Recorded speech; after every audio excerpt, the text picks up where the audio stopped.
guys, so if you're wondering about this look, I did a tutorial today, my very first Halloween video slash tutorial for this year. I always do Halloween videos in case you're new here, and I post them on my main channel, so I have a link to this look. It's a little bit different from what it was in the video. It's a little bit more intricate in the video, but I will link it up here if you're interested to see why I look like this. I didn't feel the need, because this is a horror channel, to take off the makeup, so we're just gonna do the American Horror Story review in this ghost girl makeup, okay? First of all, let me just say, that is how you do an American Horror Story episode. By far the best one yet, the most disturbing one that we've seen, probably since Asylum, and I'm very excited about it. I don't have too much to like review or talk about and too many negatives in this video, because this episode was great in my opinion. There are a lot of twists towards the end of the episode, which blew my mind. I don't know if you guys saw it coming at all, but it was amazing. So let's just jump into it. First of all, this video is entitled Holes, and this is the one that a lot of you were warning me about. And we didn't need the warning, honestly. There's a little bit of trypophobia towards the beginning of the episode, but honestly it's not bad, and it was so relieving to see that, honestly. Basically, holes is a symbol.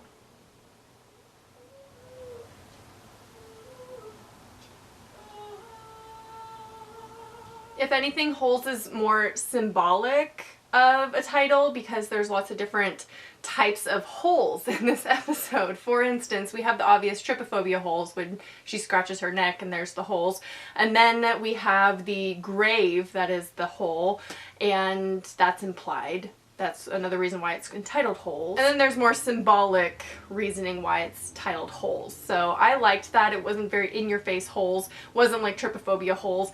It was just really good. So the group gets together, they decide to publicize their killings a little bit more obviously, because there wasn't a lot of fear from just the markings and people dying. They needed to put it out there and show a murder. So they decide to kill Beverly Hope's boss at the news network. That whole scene was really disturbing, but I didn't really understand it completely. Obviously this video is full of plenty of spoilers, so if you haven't seen it yet, obviously I'm going to talk about a lot of the episode and the twists in it, so recommend watching it first. Anyway, so they go to his house and he's like, they're in the kitchen, they're cornering him, and he's like, but who's gonna take care of him? I have a gimp in the attic. And I was like, did I hear him right? Did he say gimp? I still don't understand that whole thing. Why? Why did he have that gimp? Why is it called a gimp?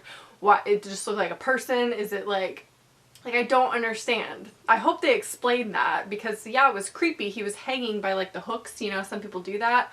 And it was hanging, and they said that it could not see or hear them, so they decide to kill this thing. I call it a thing because they call it a gimp, not a human. It's a human, but I don't understand that whole scene. Like, I don't get it. Is that like his sex toy, like his personal sex object? Like, why does he have him in the attic? So I thought that was a little bit bizarre. And then obviously they go through with the killing. They kill the boss.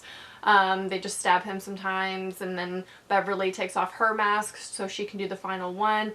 My only complaint about that is that she speaks a lot, and I feel like she has a very recognizable voice, and that if they do, when they do air the tape of the filming of the killing, that people would be able to like hear her voice, unless they took out all the audio, that they could hear her and identify her, especially if they air it on the news network. There, she's literally hosting, like she's talking into the microphone. I'm going to show you this video, by the way, and then she's in it.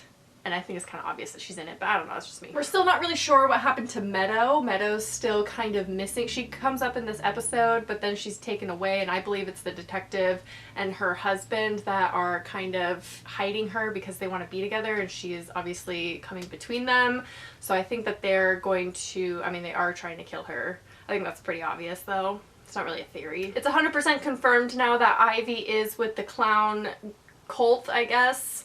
I'm not sure if that was even in the last episode, but obviously it was implied because Ivy got together with Winter and they partnered up and they're like together. I don't know if they're together, but they're together. And so now Ivy's obviously in the cults. She seems to be a weak link, and in order to prove her whatever you want to call it, her strength in the group, she has to do something. And this brings us to the scene that is the most disturbing honestly disturbed me, and I always like it when American Horror Story kind of pushes the boundaries of what they can actually show on television. Granted, the times have changed. We can show more on TV. It's not a big deal. But what they do show, it's like really disturbing and more conceptually disturbing than visually or gory, even though there was gore in this episode. It was much more subtle gore. It wasn't too much. And the concept of it alone was way worse than what you actually see. So basically, their weakest link is this guy, and they decide to get rid of him because he just pieced out when they wanted to kill Bob, the news boss guy. And so Kai, being the weird person that he is, decides that they're all going to take a little shot at him in the head with a nail gun.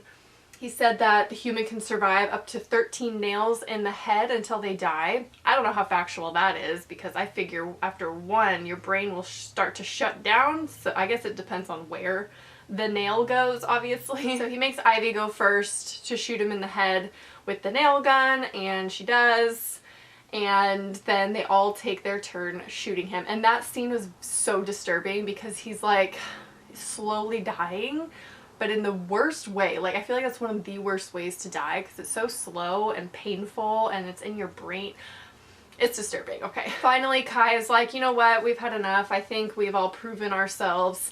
I'm just gonna kill this guy. And so he kills him in the back of the head and shuts his whole body down. But that scene made the episode for me. That scene was amazing. And then it gets even better. Like, it gets even better. Beverly and Kai do the whole little pinky thing, and she's like, I want to know who you really are. I'm not here to tell you about me. I want to know about you. And he never really opens up to people, and he's told the story of how his parents died like different ways to different people. And she's like, I want to know how, or if they're still alive, like, what's the story behind your parents? Like, why are they not around? And so he tells a story about how his dad was in an accident, went in a wheelchair, he became an asshole, and the mom just couldn't take it anymore. The mom killed the husband and then shot herself. And so he calls his brother up to figure out what to do with the bodies. And obviously, if you've seen the episode, we all know who his brother is. The therapist. I thought that was genius. So unexpected. Obviously, we knew the therapist was in on everything and like was a part of this cult in some way and was connected. We didn't know to what extent. And if anything, he is kind of the initiator of the cult. He's the one that gives Kai power. He's the one that starts the pinky thing. He's the one that says, just put our parents' bodies on the bed. We'll just cover them in some lye so no one can smell it, which I highly doubt that works that well, to have rotting bodies there forever. I don't believe it. But he's the guy. He's the one. And who would have thought, watching this from the beginning, that the therapist all along was one of the initiators of this whole thing. So his involvement is clear, and the fact he's related to Kai, I think it's a great twist, and I'm really excited to see what else happens with that storyline. Finally, they confirm that Winter is siblings with the therapist and Kai. I mean, for a while I felt like they weren't even addressing the fact that they were living together, that they are siblings. I don't know if it was just supposed to be that obvious and I'm just missing something, but anyway, best episode by far. I thought last one was good.